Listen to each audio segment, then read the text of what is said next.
Everyone, कैसे हो आप सब। वीकेंड में रूटीन फॉलो करने के लिए मैं ऑलवेज एक्टिव रहती हूँ। डे टाइम फेस वॉश करो या ना करो, नाइट में फेस वॉश करना कितना इंपॉर्टेंट है ये बात मुझे बताने की ज़रूरत नहीं पड़ेगी, क्योंकि जब भी मैं स्किन केयर और हेयर केयर के बारे में आप लोगों के साथ वीडियो शेयर करी हूँ तो पहला काम मैं फेस वॉश करने से स्टार्ट करी हूँ। और फेस वॉश नाइट में करना कितना इंपॉर्टेंट है ये बात भी मैं शेयर कर चुकी हूँ। वैसे तो फेस वॉश मैं डेली करती हूँ, बट अब विंटर आ गई है तो बस डे में ही कर लेती हूँ, और नाइट में वीक में एक बार ही, वो भी तब जब मुझे स्किन केयर करना होता है। वीकेंड की बात हो रही है तो मैं पहला काम अपने फेस से अनवांटेड हेयर को रिमूव करना ज़्यादा पसंद करती हूँ, और जब भी अनवांटेड हेयर रिमूव करती हूँ तो उससे पहले फेस को एलोवेरा से कवर कर लेती हूँ। आप लोगों ने हमेशा से मुझे ट्रिमर यूज़ करते हुए देखा होगा, बट फर्स्ट टाइम मैंने रेज़र को अपनाया था और सेकेंड टाइम ट्रिमर को, और इस बार मैंने फिर से रेज़र को अपनाया। पिछली बार तो रेज़र चीप क्वालिटी की थी बट बहुत दिन तक चला। इस बार मैंने कार्मेसी का फेशियल रेज़र बाय करी है, काफ़ी स्मूथली सेफ हो जाता है। इस रेज़र की हेल्प से मैं सारे अनवांटेड हेयर को बिना कोई कट लगाए रिमूव कर लेती हूँ। इसमें कट लगने का सवाल ही नहीं पैदा होता है। अपर लिप के हेयर रिमूव करना हर किसी को पसंद नहीं होता है। अपर लिप एरिया मेरा थोड़ा ज़्यादा सेंसिटिव है, इसलिए मैं शेविंग के बाद फिर से एलोवेरा अप्लाई करती हूँ। आईब्रो के लिए अलग से रेजर आती है, पता नहीं कुछ लोग कैसे ही एक ही रेजर से आईब्रो को भी शेप कर लेते हैं, बट मेरे से तो नहीं हुआ, इसलिए आईब्रो को सेट करने के लिए मैंने आईब्रोज रेजर बाय करी है।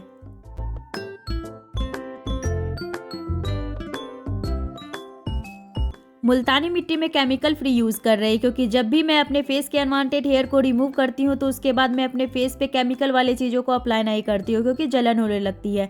और इस बात को आप भी ध्यान में रखना। और मुल्तानी मिट्टी फेस को कोल्ड रखती है, तो ये फेस के लिए बेटर ऑप्शन है।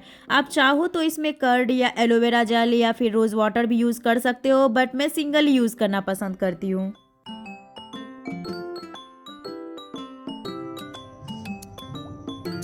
इसके बाद हमारे फेस को एक अच्छा मॉइस्चराइज़र की नीड होती है। इसके बाद मैं ज़्यादा कुछ नहीं करती, face wash, shaving, face pack and moisturiser enough हो जाता है।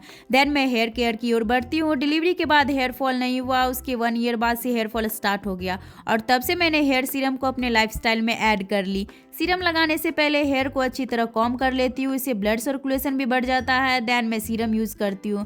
पहले मैंने बायोटिक का सीरम यूज़ करी, बट उससे मुझे कोई फ़र्क ही नहीं दिखा। उसके बाद मैंने एल्प्स गुडनेस का सीरम यूज़ करना स्टार्ट कर दिया, और ये मेरी 3rd बोतल है।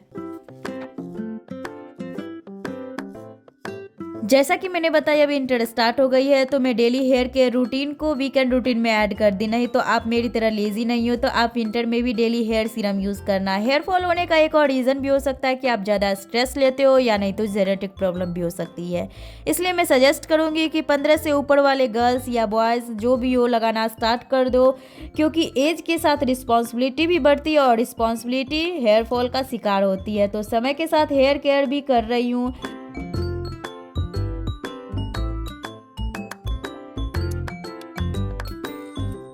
सीरम लगाने के बाद 5 मिनट या नहीं तो 3 मिनट तक भी मैं मसाज करती हूँ, ताकि सीरम इजीली स्कैल्प में एब्जॉर्ब हो जाए। हेयर फॉल हो रहा है इसका मतलब ये नहीं कि हमें कॉम्ब नहीं करना चाहिए। मैं तो डेली दिन में 2 बार और नाइट में 1 बार कॉम्ब करती हूँ।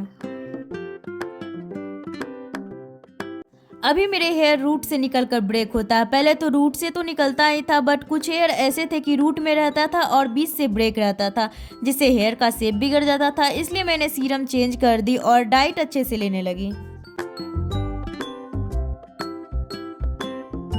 अभी मैं कुछ दिनों से साफ़ी पीना स्टार्ट की हूँ। मेरे मिनी ब्लॉग्स को जो लोग फॉलो करते हैं उन्हें पता होगा। वैसे तो ये ब्लड को क्लीन रखता है, बट समर में मेरे फेस पे बहुत सारे पिंपल्स निकल आते हैं, तो डॉक्टर ने सजेस्ट किया था, और तभी से मेरे फेस या अदर पार्ट्स पे पिंपल नहीं निकलते हैं। मेरे किसी भी वीडियो में मेरे फेस पे पिंपल नज़र नहीं आता होगा, थोड़ा करवा है बट नेचुरल है।